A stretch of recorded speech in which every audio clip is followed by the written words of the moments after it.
bum, Bow, bow, bow, bow, bow. Bring. A very happy Monday, Bendy. You do not see Marcus Grant, but you do see Clint Pasillas and Parker Bell here on the Blue Review for a Monday, and a very happy Blue Review because Shohei can hit and pitch at the same time. So that's a very good thing that we can get into in just a second. But as always, the Blue Review is brought to you by LAX. Changes are arriving daily, transforming the travel experience. For more information, go to flylax.com/transforminglax. And Clint Pasillas, what's up, my man? Real FRG. You were at the game yesterday, right? Yeah, that was a tale of like multiple games. All of a sudden, Dodgers are getting no hit. We're all screaming out in the left field pavilion, "Oh man, Dodgers getting no hit! It's crazy, Dodgers getting no hit!" And then I did predict Ha-Seong Kim was gonna be the guy to break it up, and then he did. And then all of a sudden, the floodgates open. They post 11 runs over like 2 or 3 innings, and then Kiké happens in the 9th and all of that. But overall, Dodgers win another ball game, and they seem to keep doing that without the top of the lineup going. I mean, we're gonna have to get into some of this stuff, Parker, but the Kiké pitching is I'm just done. Yeah. Well, it's interesting, Clint, because I mean, when you have the opportunity to do so, to throw out the position player, I mean, usually it's a positive. But I also get it if you think that the act maybe itself is done, Greg, because it has become an act. It has become somewhat of a performative gesture. And I understand that aspect when it's like, hey, we're just trying to play baseball and get the game over with when you're winning. It feels to me like Kiké's trying to take it a little too seriously, and they're just like, all right, now we're just gonna beat you up now.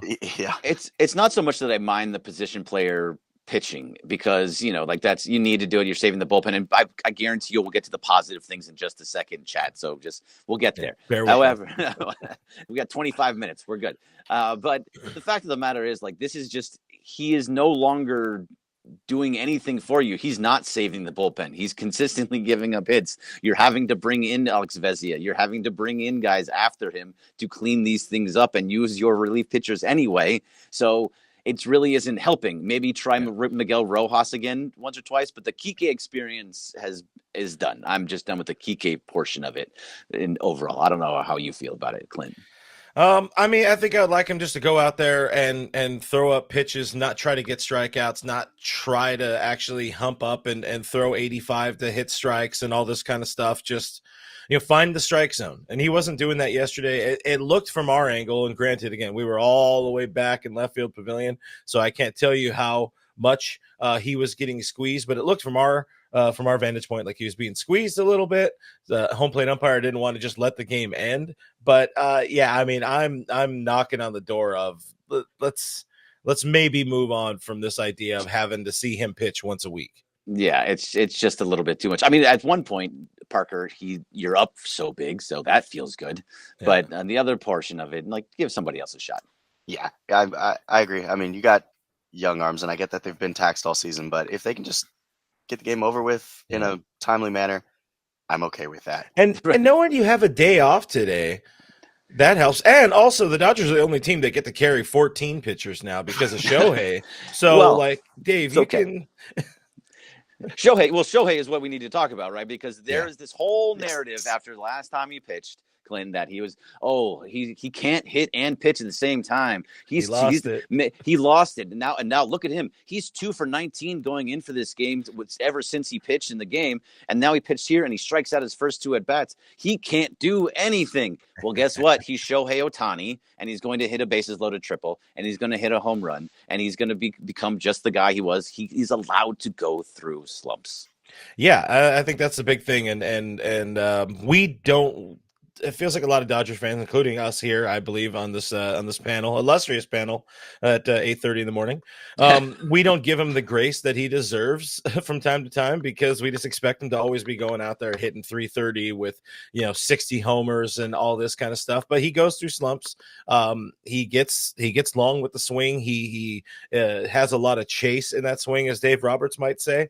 But when he does lock in, you saw it last month when he was National League Player of the Month in May. Like, when he locks in, he's absolutely insane. But when he's just that tick off, then we're seeing him get into this sort of wild flaily mode, and they're just pounding him in with off-speed stuff, sweep him away with something else, a fastball or whatever, and he's biting. He's absolutely biting. But good to see him kind of lock back in yesterday with a homer, a triple, single and a double shy of the cycle.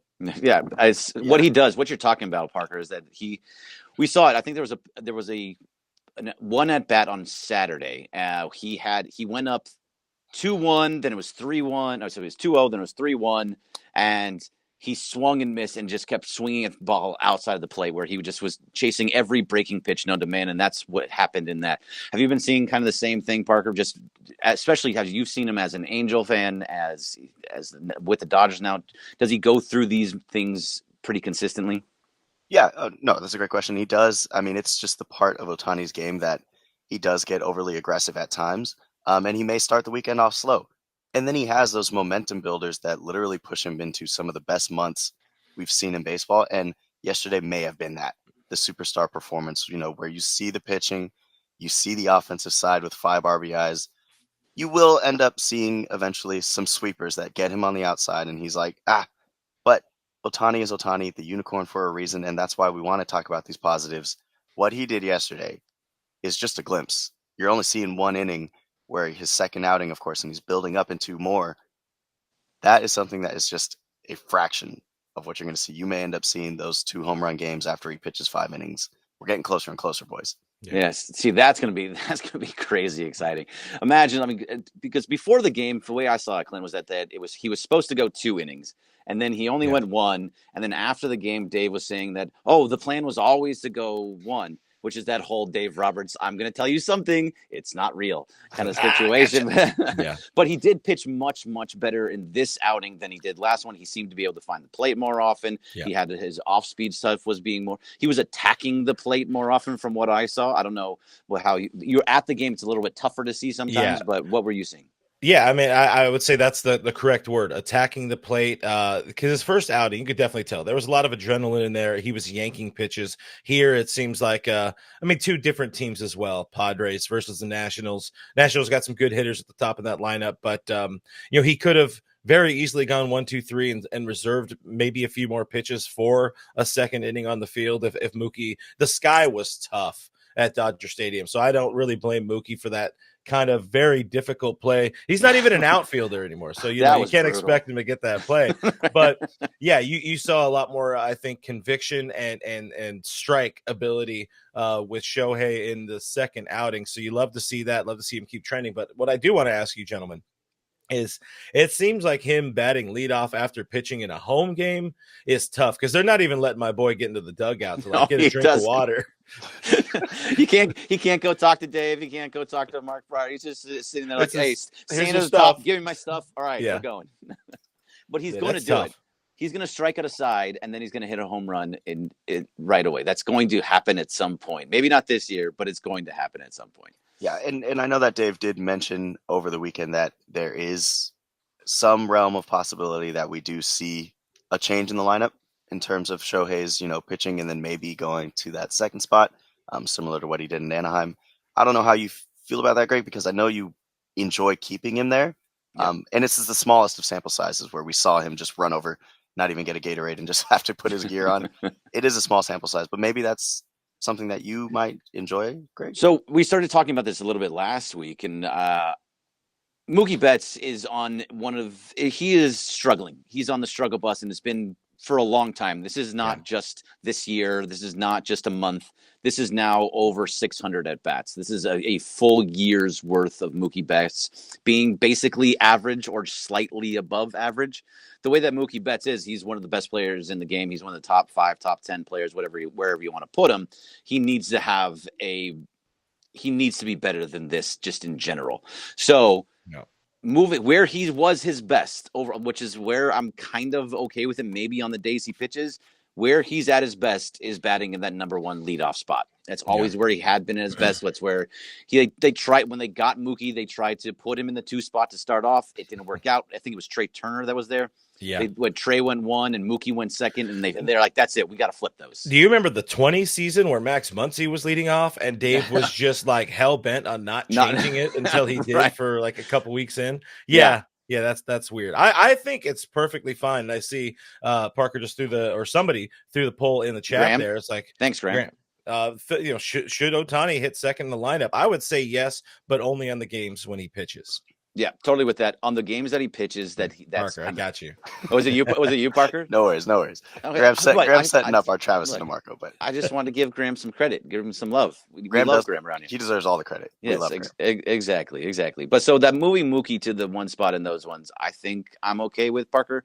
But I think there's something to be talked about when it comes to Mookie. I know that if we're going to talk about whether Shohei can't hit while he pitches, do you feel like shortstop is part of the issue for Mookie and his bat recently? Well, that obviously has been the conversation with those you mentioned 600 plus at bats. That has been not shortstop the entire time. Obviously, he's moved around, but it is that moving around that has kind of coincided.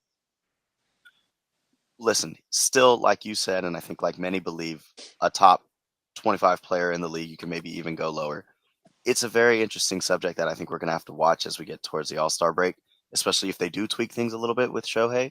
But overall, because you have guys like Muncy figuring it out finally, our sweet boy with glasses. Oh, I love glasses Muncy. Seeing Pages doing what he's doing, I think that you have that flexibility and room to be okay with, letting him ride it out, and he may come up when the big time needs him. Yeah, I mean, the thing that we always go back to is this is a team that is in first place. They have a decent enough sized lead in the NL West. I think they're leading the National League as well with wins, so they have at least home field advantage secured as of right now. So a lot of baseball to be played, but I think it really just comes down to we might all need to reset our expectations with Mookie. He might not be that MVP guy anymore, but he's still putting together a pretty good season.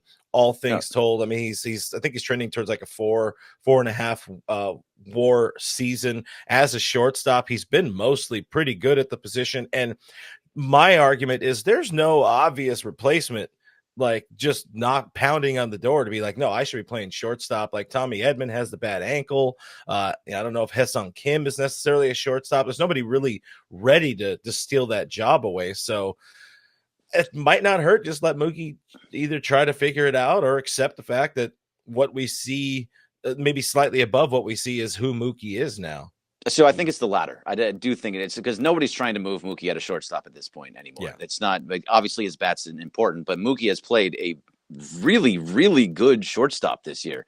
Way better than I ever thought that he could get to. And he actually looks natural about it. And I think maybe it was Travis or on the broadcast, but you're no longer looking at like, wow, Mookie made that play. You're just looking at him when he makes plays like, great play, Mook, because that's just who he is now. He's just the shortstop. So I don't think moving him out of that position is really part of the conversation, for, at least on my end. Yeah. But his bat is kind of, and I also believe that it will come around. It will come around to where he's going to go on a heater just like everybody else.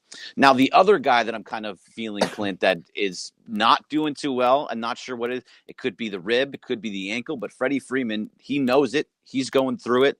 It's amazing that he gets singles and is very angry at himself for getting singles, but he's not hitting all that well right now. And you can tell he's going through it a little bit. What are you seeing? He's the worst 320 hitter in baseball right now. Well, it's dropped. I mean, it was 330 last week. Yeah. Yeah, no, he's just I'm trying to pull up his recent game logs or whatever, but he's definitely at a point where you get to see the swing is a little bit off right now. He's getting himself jammed. He looked like he was getting beat a lot by fastballs yesterday, and I think you're seeing that more often than not. But for the greater part in June, we are hitting 200 in June, which is just not Freddie Freeman like. He's finding his ways here and there.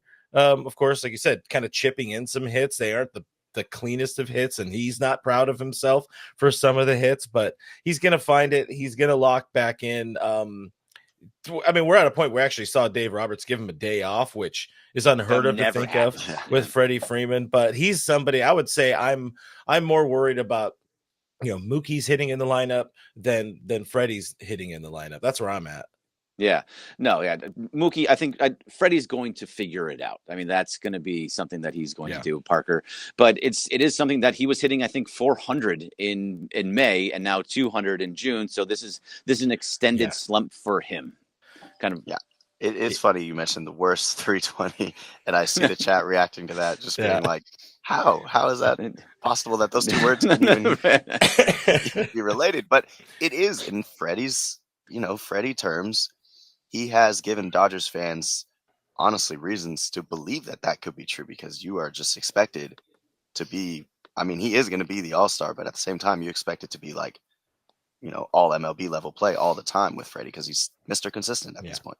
Yeah, I mean, it's still technically MVP levels. It's just right now, this month, he's hitting 200 with a 530 OPS, and that's dropped batting average from 374 all the way down to 321. That's how good he was, is that he can go through a month-long slump and still be hitting 320. That's pretty impressive. Yeah, and when he figures it out, it's going to be just right back to who he was, which is great. And then another guy that I'm surprised we've mentioned him, but we haven't actually talked about him. It's Max Muncy. Like, this guy, I swear, congratulations to him for hitting that 200th home run. By the way, that's a big deal for him. Great job, Max Milius. But the fact is, he has, for a guy that was so killed at the beginning of the season, everybody just destroying Max all season long, and how to what he's turned into, he looks like Max again, Glenn.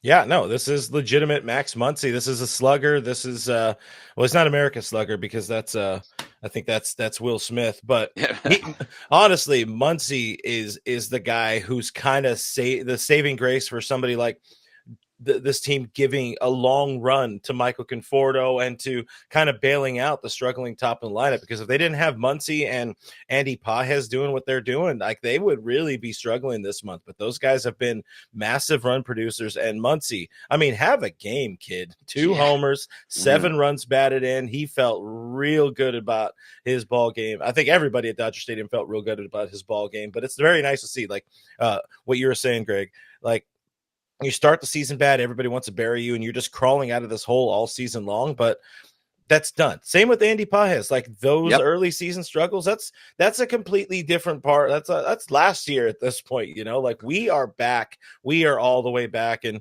it's very, very nice to see Muncy, because like, on fire, because I hate seeing him struggle, because he's just so upset when he doesn't help this team out. He wears it really, really bad. He's somebody who brings it home with him. So to see him helping this ball club out the way he is, it's special. Honestly, it's special, because this is your longest tenured position player on the Dodgers now, which is pretty crazy. Which is very, very crazy, Parker. Yeah. But he mentioned Andy Pages. How many times did you get to vote for Andy Pages for the All-Star game this weekend? I hope it was a lot, because he deserves to be there. I was voting for him while I was waiting in line for all these Disney rides. I was at Disney yesterday just saying, vote for Pages, vote for Pages.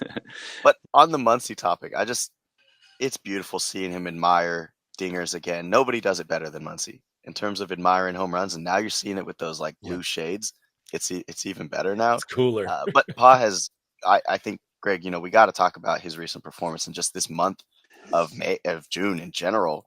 Has there been a better outfielder, really, outside of maybe a few of the regular names that you can name that are like already top of the list? Also. No, he's been absolutely fantastic, and Andy Pages has turned himself into a good defender, into a good hitter. He's absolutely at an above all-star level. He's everything that he's been doing. Every time he comes up to the plate, I feel like he's going to get a hit, whether it's a single or he hit the home runs that he hits. So anything that he's doing right now, I just feel good about him at the plate. And he has this swagger when he gets up there. Like, you're not going to get anything past me. I may strike out. Yeah. He looks so comfortable and like he just fully belongs. And this dude's 24, Clint. Yeah. 842 OPS now on the season. Apparently, I'm just the stats guy today. I'm usually not that guy, but you're the stat nerd today. Well, I decided to set the computer to stats on this one. But 842 OPS, which is the 9th best OPS amongst outfielders in all of baseball. And this is a dude who was hitting like $130 over the first 2-3 weeks of the season. How much he's turned his season around. Like, this is a legitimate homegrown star. We haven't had one of those. The Dodgers haven't really had one of those since Cody Bellinger. Since probably. I think it is Belly. No, I mean Will Smith. Let's go Will Smith. Yeah, It wasn't my boy Matt Beatty. It definitely wasn't Gavin Lux. With all due respect, like, this is a dude. Mike Schilt, put some respect on this kid's name, and everybody else should put some respect on this kid's name. And also, thank you, Artie Moreno, for being a moron and nixing that deal that would have got them Luis Rengifo. Because that would be tough to see right now. I wonder if usual. Yeah, I do.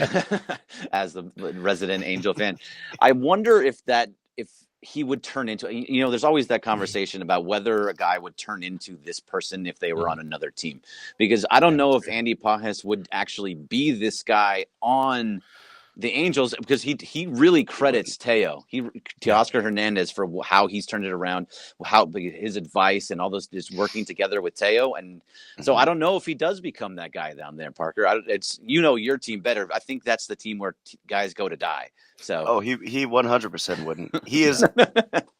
Listen, I mean, the comparison, I guess, for them down south would be Joe Adell, and Joe Adell's been waiting to be in Pages for about 6 years, but he has had a good month.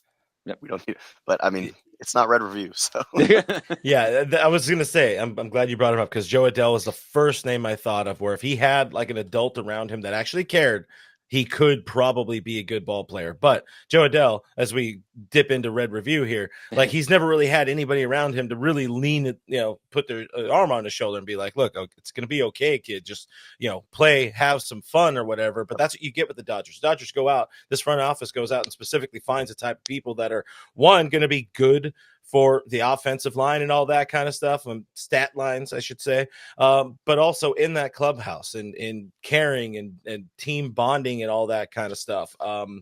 That's what Teo did, and honestly, the best hitting coach, best mental skills coach this team has for Andy Pages. So the question, Clint, and then I'll toss it to you real quick, Greg, is just if he does continue this level of defense in terms of leading the league or up there with outfield, run saved, where does he win the Gold Glove if he is up there with votes? Man, that's tough. I mean, the majority of his games, I think, have been in center field, but there's so many other better options, or more like better name brand options or whatever. Maybe it is center. I don't know. I don't think he wins a Gold Glove just because the early season narrative is going to kill him in that. But he should be in the conversation 100%. He should be a runner-up at the bare minimum. Yeah, he should. I mean, maybe he can get it in left field because that's he moves around all. I just don't see it happening either in that situation. But we only have a couple of minutes left here, so I just want to do one quick thing. I have to be positive. This is all a positive Blue Review today. Michael Conforto got a hit. He's been hitting the ball really, really, really, really hard. That's as positive as I can be about Conforto, Clint. If you have game saving play. More, yeah, game saving play in left field. Yeah, that was good. I'm just trying to get myself out of it. So if you got more for me, I like that Max Muncy is hitting well, so we don't pay as much attention to Michael Conforto. But listen, Dave told us like 5 days ago that Conforto is going to start getting a little less playing time, and you're going to start to see Ha-Seong Kim in there more. Great. And then Kim played 2 games, and then Conforto hit against a lefty, and then was also starting yesterday. So that's 2 starts in a row. I said it last week on, I think, Dodgers territory. I'll say it here now. We are at a point where we need to see, like, the Conforto, this is what he is. I don't think there's any signs of him breaking out, but with Ha-Seong Kim, we need to see what he can do at an everyday, playing, if he's playing every day. So we know whether or not this team actually does need to go out and be active at the trade deadline. You need to know now and not try to figure it out in August or when it's impossible to improve your team. So I hope they do that, but hey, get your one hit. Mikey Conforto, let's go. All right, thank you very much. I'm totally with you on that. They do need to play Kim more, but we are running out of time. So give us all your details, Glenn. Where can we find you? Yeah, we are live on, find me, see Real FRG. That's my social media platforms. I am live with Alana Rizzo today, 12 o'clock Pacific on the Dodgers Territory YouTube channel. We have LA Times scribe Bill Shaken joining us, so check that out. I also have my own personal YouTube channel, All Dodgers with Clint Pacias, and now with my buddy Jeff Snyder joining the platform. So do check us out, subscribe there, subscribe here, all that kind of stuff. And of course, I'm here every Monday with you gentlemen. Beautiful, beautiful. Thank you very much, Clint. So for Clint, for Parker Bell, it's Greg Bergman. That's going to do it for the Blue Review. Thank you to LAX, and then I love the lasers. They're beautiful. All right, let's get back over to Travis and DeMarco coming up next. We're going to be talking all about this stuff. So see you next time. Bye. The Blue Review.